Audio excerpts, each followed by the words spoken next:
Hello everyone, welcome to my YouTube channel. आप सभी का स्वागत है हमारे आज के इस वीडियो में। और फ्रेंड्स, आज के इस वीडियो में मैं आपको 5 ऐसे रीज़न बताने वाला हूं जिसको जानने के बाद आपको भी कहीं ना कहीं ये बात लगेगी कि अगर आपके मार्क्स कम भी आ रहे हैं तो भी आपको CBT 2 के लिए प्रिपरेशन करना चाहिए। ठीक है। हालांकि देखिए, अलग अलग यूट्यूब चैनल्स पर आप लोगों ने अलग अलग एनालिसिस देखे होंगे, अलग अलग एक्सपेक्टेड कट ऑफ के बारे में बताया जाता है, तो स्टूडेंट कहीं ना कहीं कन्फ्यूज़ भी हो जाते हैं इस बात को लेकर। और बहुत सारे स्टूडेंट कन्फ्यूज़ भी हैं कि उन्हें CBT 2 के लिए प्रिपरेशन करना चाहिए या फिर रिजल्ट का वेट उन्हें करना चाहिए। देखिए, अगर आप रिजल्ट का वेट करते हैं तो ये कहीं ना कहीं थोड़ा सा गलत होगा मेरे अकॉर्डिंग, क्योंकि रिजल्ट आने में कम से कम अभी 1 महीना आपका लगेगा। ठीक है। तो ये 1 महीना आपका वेस्ट हो जाएगा और रिजल्ट आने के बाद ये बात भी नहीं पता है कि आपको जो है 20 दिन या 25 दिन कितना टाइम आपको मिलेगा CBT 2 के लिए। जनरली यहाँ पर देखिए, इस बार ऐसी उम्मीद लगाई जा रही है, अगर कोविड वगैरह की सिचुएशन ठीक रहती है, सारी चीज़ें यहाँ पर फेवरेबल कंडीशन में रहती हैं, तो आपको जो है CBT 2 के लिए रिजल्ट के बाद 1 से 1.5 महीना आपको मुश्किल से मिलेगा। ठीक है। तो यहाँ पर कहीं ना कहीं स्टूडेंट के मन में ये बात जरूर है कि CBT 2 के लिए अभी से प्रिपरेशन स्टार्ट करें या नहीं करें। तो 5 ऐसे रीजन मैं आपको बताऊंगा। आप एज अ मोटिवेशन भी इन रीजंस को ले सकते हैं, इस वीडियो को आप एज अ मोटिवेशन भी देख सकते हैं, क्योंकि यहाँ पर ये 5 ऐसे रीजन हैं जो इस तरफ इशारा करते हैं कि इस बार जो कट ऑफ है आपका वो थोड़ा सा लो रहेगा। ठीक है। अब लो रहने का मतलब ये भी नहीं है कि आपका जो है सभी जोन में 40-50 नंबर पर सिलेक्शन हो जाएगा। हालांकि कुछ पर्टिकुलर जोन ऐसे हैं जहां पर आपका जो सिलेक्शन है वो 40 और 50 के बीच में भी होने वाला है, लेकिन सभी जोन ऐसे नहीं होते हैं। कॉम्पिटिशन में थोड़ा सा यहाँ पर डिफरेंस रहता है। तो आपको एक सेफ स्कोर के बारे में मैं बता दूंगा, एक्सपेक्टेड कट ऑफ के बारे में मैं बता दूंगा। हालांकि पहले भी मैंने अपने वीडियोस में बताया है, लेकिन इस वीडियो में मैं थोड़ा सा और ज़्यादा डिटेल में आपको ये चीज़ें बताने वाला हूं। तो वीडियो आपको लास्ट तक देखना है, बहुत सारे डाउट्स आपके क्लियर हो जाएंगे और बहुत ही ज़्यादा मोटिवेशन आपको मिलेगा इस वीडियो को देखने के बाद। तो देखिए, सबसे पहला और जो सबसे बड़ा रीज़न है इस बार लो कट ऑफ रहने का, वो है आपका नंबर ऑफ वैकेंसी। ऐसा मैं क्यों बोल रहा हूँ? देखिए, आपको पता है कि जब पिछली बार वैकेंसी आई थी NTPC में 2015-16 के अराउंड में, तो उस टाइम 18,000 पदों पर भर्ती आई थी और उस बार जो कॉम्पिटिशन था बहुत ही अच्छा खासा रहा था। और मैक्सिमम कट ऑफ की अगर मैं बात करूँ, उस टाइम पर चंडीगढ़ का UR कैटेगरी का जो कट ऑफ था वो आई थिंक 82 के समथिंग रहा था। तो आपको पता है कि कहीं ना कहीं अगर नंबर ऑफ वैकेंसी ज़्यादा होती है तो कट ऑफ कम रहने के चांसेस रहते हैं। हालांकि इतना ज़्यादा वेरिएशन नहीं आता है कि 10 से 15 नंबर का वेरिएशन आ जाए, लेकिन कहीं ना कहीं 2 या 5 नंबर का वेरिएशन आपका आ सकता है। तो इस बार नंबर ऑफ वैकेंसी ज़्यादा है, 35,000 पद है इस बार। ठीक है। और कहीं ना कहीं आपका अटेंडेंस भी इस बार लो रहा है। तो काफ़ी सारे ऐसे फैक्टर हैं जिनसे हम लोग कह सकते हैं कि नंबर ऑफ वैकेंसी ज़्यादा होने से आपका जो कट ऑफ है वो थोड़ा सा लो रह सकता है। तो पिछली बार से ज़्यादा इस बार नंबर ऑफ वैकेंसी है, तो आपका कट ऑफ भी यहाँ पर कम रह सकता है। अब देखिए, दूसरा जो बड़ा रीज़न है वो है आपका अटेंडेंस परसेंटेज। आप लोगों को पता है कि इस बार जो NTPC में अटेंडेंस रही है वो लगभग 50% के अप्रॉक्स रही है। अगर हम ऑन एन एवरेज देखते हैं तो लगभग 50-55 के अराउंड आपकी अटेंडेंस रही है। अब यहाँ पर कुछ स्टूडेंट ये भी बोलेंगे कि अटेंडेंस से कट ऑफ पर प्रभाव नहीं पड़ता है। देखिए, ये बात मैं भी मानता हूँ। जो पढ़ने वाला स्टूडेंट है वो हर हाल में एग्जाम देने जाता ही है, लेकिन आपको सिचुएशन को थोड़ा सा समझना होगा। सबसे पहली कंडीशन तो आपको पता है कि कोविड-19 के चलते कुछ पढ़ने वाले ऐसे स्टूडेंट थे जो ट्रांसपोर्टेशन फैसिलिटी के कारण एग्जाम नहीं दे पाए हैं। तो कहीं ना कहीं 1 या 2% का यहाँ पर फर्क जरूर पड़ेगा, यानी कि जो पढ़ने वाला स्टूडेंट था वो यहाँ पर एग्जाम नहीं दे पाया है, तो आपका जो अटेंडेंस है इससे भी आपकी कट ऑफ पर प्रभाव पड़ेगा। दूसरा, आपको पता है एग्जाम में डिले हुआ है। एग्जाम में डिले होने के कारण बहुत सारे स्टूडेंट जो है किसी अदर जॉब पर लग गए हैं, कहीं और उनका सिलेक्शन हो गया। बीच में काफ़ी सारी SSC वगैरह की भर्तियां भी हुई हैं, तो बहुत सारी ऐसी जॉब पर भी स्टूडेंट चले गए हैं। एक पढ़ने वाला स्टूडेंट अगर किसी जॉब पर लग जाता है, वो ज्वाइनिंग ले लेता है, तो डेफिनेटली उसमें से भी कुछ % स्टूडेंट ऐसे रहे होंगे जो NTPC का एग्जाम देने नहीं आए होंगे।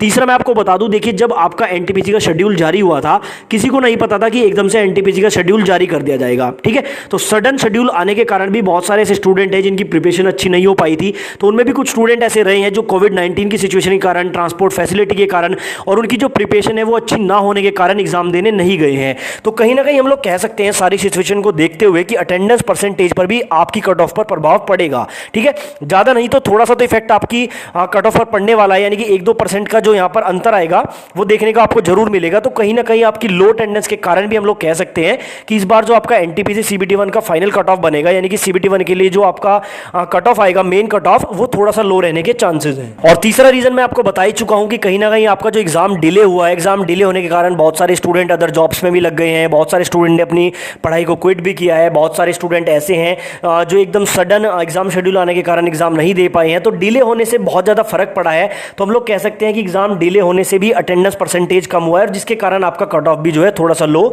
रह सकता है।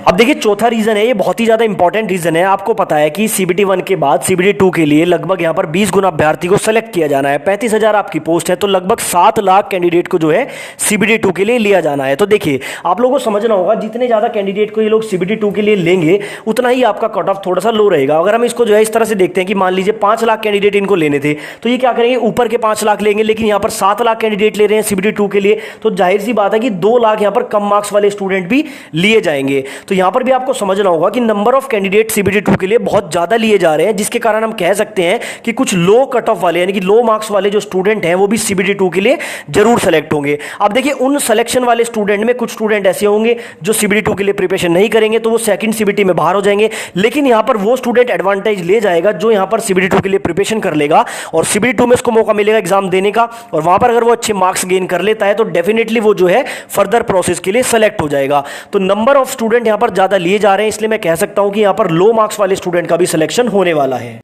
और पांचवा यहां पर जो रीजन है उसमें काफी सारे रीजंस मैंने रखे हैं। देखिए जो आपका नॉर्मलाइजेशन है, किसी को नहीं पता है कि नॉर्मलाइजेशन में आपके कितने मार्क्स बढ़ जाएंगे। मान लीजिए आपके मार्क्स 50 बन रहे हैं, आप ओबीसी कैटेगरी से बिलोंग करते हैं और आपको कहीं ना कहीं ये लगता है कि आपका सिलेक्शन नहीं होगा। लेकिन सोचिए अगर आपका जो शिफ्ट है वो हार्ड शिफ्ट में काउंट हो जाता है और आपके मार्क्स यहां पर अच्छे खासे बढ़ जाते हैं, मान लीजिए आपके 10-12 मार्क्स यहां पर बढ़ जाते हैं, 50 से सीधा आपके मार्क्स 62 हो जाएंगे, तो आपका सिलेक्शन सीबीटी 2 के लिए हो जाएगा। तो कहीं ना कहीं नॉर्मलाइजेशन का भी यहां पर रोल रहेगा, तो कम मार्क्स पर भी आपको सीबीटी 2 के लिए प्रिपरेशन करना चाहिए। दूसरा देखिए आपको पता है कि जब आपकी आंसर की आई है तो कितने ज्यादा रॉन्ग आंसर्स यहां पर स्टूडेंट ने किए हैं, ठीक है। तो कहीं ना कहीं ये भी आपकी कट ऑफ को लो करेगा, क्योंकि रॉन्ग आंसर ज्यादा हो रहे हैं, तो जाहिर सी बात है कि आपका जो यहां पर सिलेक्शन वाला जो कट ऑफ बनेगा वो भी कम बनेगा। तो कम कट ऑफ पर जो है कम मार्क्स वाले स्टूडेंट का भी सिलेक्शन हो जाएगा। और जैसा कि मैंने अपने चैनल पर पॉल किया था, बाकी चैनल्स पर भी पॉल हुआ है, तो आपको पता है कि ऑन एन एवरेज 50 से 60 के बीच में स्टूडेंट के मार्क्स आ रहे हैं, ठीक है। हालांकि कुछ स्टूडेंट के मार्क्स ज्यादा भी हैं, लेकिन आपको पता है कि कुछ स्टूडेंट के मार्क्स ज्यादा होने से कट ऑफ आपका ज्यादा नहीं जाता है, ठीक है। 50 से 60 के बीच में आपका एवरेज आ रहा है, तो उसी के बीच में आपका जो यहां पर कट ऑफ भी रह सकता है। तो सारी चीजें इस तरफ इशारा करती हैं कि इस बार जो आपका सीबीटी 1 का कट ऑफ है वो थोड़ा सा लो रह सकता है। तो डेफिनेटली अगर आपके मार्क्स कम भी हैं तो आपको सीबीटी 2 के लिए प्रिपरेशन करना चाहिए। तो देखिए ये 2015 का जो सीबीटी 1 का एग्जाम हुआ था, ये वो वाला कट ऑफ मैं आपको दिखा रहा हूं। यहाँ पर आप लोग देख सकते हैं चंडीगढ़ का कट ऑफ यहाँ पर मैक्सिमम रहा था 82.27 यूआर कैटेगरी के लिए, ठीक है। और मिनिमम कट ऑफ यहाँ पर 36 भी था आपका एसटी कैटेगरी का तिरुवनंतपुरम का। अब देखिए इससे अगर हम कंपेयर करते हैं और इससे कंपेयर करने के बाद मैं आपको एक सेफ स्कोर के बारे में यहाँ पर बता देता हूँ। ये मैंने यहाँ पर पूरा डाटा प्रिपेयर किया है पूरे 21 आरआरबी का, आप लोग देख लीजिए। देखिए ऊपर यहाँ पर भोपाल, अजमेर, चंडीगढ़, इलाहाबाद, भुवनेश्वर, ये 5 आपके थोड़े से हॉट जोन है, यानी कि यहाँ पर थोड़ा सा कट ऑफ ज्यादा रहेगा, ठीक है। यहाँ पर जो मेरा मानना है 65 से 70 के बीच में, यानी कि नॉर्मलाइज स्कोर है। नॉर्मलाइज होने के बाद अगर आपके 65 से 70 बन रहे हैं, अब ये 2-4 मार्क्स ऊपर नीचे भी हो सकते हैं, 70 में 72 भी हो सकते हैं और 65 में ये 63 भी हो सकते हैं, ठीक है। तो इसके बीच में अगर आपके मार्क्स बन जाते हैं तो डेफिनेटली आपको सीबीटी 2 के लिए कॉल किया जाएगा। यहीं आप लोग देख सकते हैं ओबीसी का 62 to 68 पर सिलेक्शन हो सकता है इन 5 जोन में। एससी का सिलेक्शन की बात करें तो 60 से 65 के बीच में अगर आपके मार्क्स आ रहे हैं नॉर्मलाइज होकर, तो यहां पर आपके सिलेक्शन के चांसेस बनते हैं सीबीटी 2 के लिए। एसटी कैटेगरी की बात करूं तो 55 के 60 के बीच में। ईडब्ल्यूएस कैटेगरी की अगर मैं बात करूं तो ईडब्ल्यूएस का जो कट ऑफ का प्रेडिक्शन है उसको करना थोड़ा सा मुश्किल है, क्योंकि प्रीवियस कट ऑफ को हम नहीं देख सकते हैं। इस बार ही आपका ईडब्ल्यूएस जो है लागू हुआ है, तो लेकिन मेरा मानना है कि 60 से 65 के बीच में अगर आपका नॉर्मलाइज स्कोर बन रहा है तो आपको सीबीटी 2 के लिए कॉल किया जाएगा। इसी तरह से आप लोग देख सकते हैं नीचे वाले जो 5 आपके जोन है, गुवाहाटी, मुजफ्फरपुर, मालदा, जम्मू और सिलीगुड़ी, यहां पर ये आपके थोड़े से सेफ जोन रहने वाले हैं। यहां पर कट ऑफ आपका थोड़ा सा लो रहेगा। अब देखिए जो चैनल आपको बताते हैं कि 50 नंबर पर भी आपका सिलेक्शन हो सकता है, तो वो जो 50 नंबर पर सिलेक्शन वाली बात है वो इन 5 जोन में लागू होती है। इन 5 जोन में आपके जो है 58 से 65 के बीच में अगर नॉर्मलाइज स्कोर बन रहा है तो आपका सिलेक्शन यहां पर हो सकता है। इवन आपका 52 से 60 के बीच में भी यहां पर सिलेक्शन होगा कैटेगरी वाइज अगर मैं बात करता हूं, ठीक है। बाकी बीच के जितने भी जोन है ये आपके थोड़े से मॉडरेट लेवल वाले जोन है। यहां का स्कोर भी मैंने लिखा हुआ है, आप लोग देख सकते हैं। अब देखिए ये आपका नॉर्मलाइज स्कोर है। अब यहां पर आपको समझना है, मान लीजिए मैं भोपाल की बात करता हूं, आप यूआर कैटेगरी से बिलोंग करते हैं और आपके यहां पर 55 नंबर बन रहे हैं या आपके 60 नंबर बन रहे हैं और मैंने यहां पर जो स्कोर लिया है वो 65 से 70 लिया है, तो यहां पर भी आपको जो है सीबीटी 2 के लिए प्रिपरेशन डेफिनेटली करना चाहिए, क्योंकि आपको पता है कि नॉर्मलाइज होने के बाद आपके 8 नंबर 10 नंबर तक भी बढ़ सकते हैं, तो चांसेस वहां पर बनते हैं। अब देखिए मान लीजिए यहां पर एक स्टूडेंट तैयारी नहीं करता है और नॉर्मलाइज होने के बाद उसका सिलेक्शन हो जाता है, तो वो सीबीटी 2 में किसी काम का नहीं रहता है, ठीक है। सीबीटी 2 में आप लोग अपनी परफॉर्मेंस नहीं दे पाएंगे। लेकिन एक दूसरा अभ्यर्थी है, मान लीजिए उसके भी 50-55 नंबर बन रहे हैं और वो जो है है, इस बात को समझ लेता है कि नॉर्मलाइजेशन के बाद जो है उसका स्कोर बढ़ सकता है और वो तैयारी कर लेता है, तो डेफिनेटली वो CBD2 में अच्छा यहाँ पर अपना परफॉर्मेंस दे सकता है। तो देखिए यहाँ पर मैंने सभी 21 RRB का डाटा आपको दे दिया है, ठीक है। इसके अकॉर्डिंग आप लोग थोड़ा सा आइडिया लगा लीजिए। ये मैंने आपको नॉर्मलाइज स्कोर दिया है, इसमें आप जो है 8 से 10 नंबर लेस कर अगर आपके रो मार्क्स बन रहे हैं तो डेफिनेटली आपको CBD2 के लिए प्रिपरेशन करना चाहिए। बाकी लास्ट में मैं आपको एक और बात बोलना चाहता हूँ, देखिए कोई भी यूट्यूब पर आपको एग्जैक्ट कट ऑफ नहीं बता सकता है, सभी प्रिडिक्शन करते हैं। तो मेरी प्रिडिक्शन के अनुसार मैंने आपको कट ऑफ बना दिया है।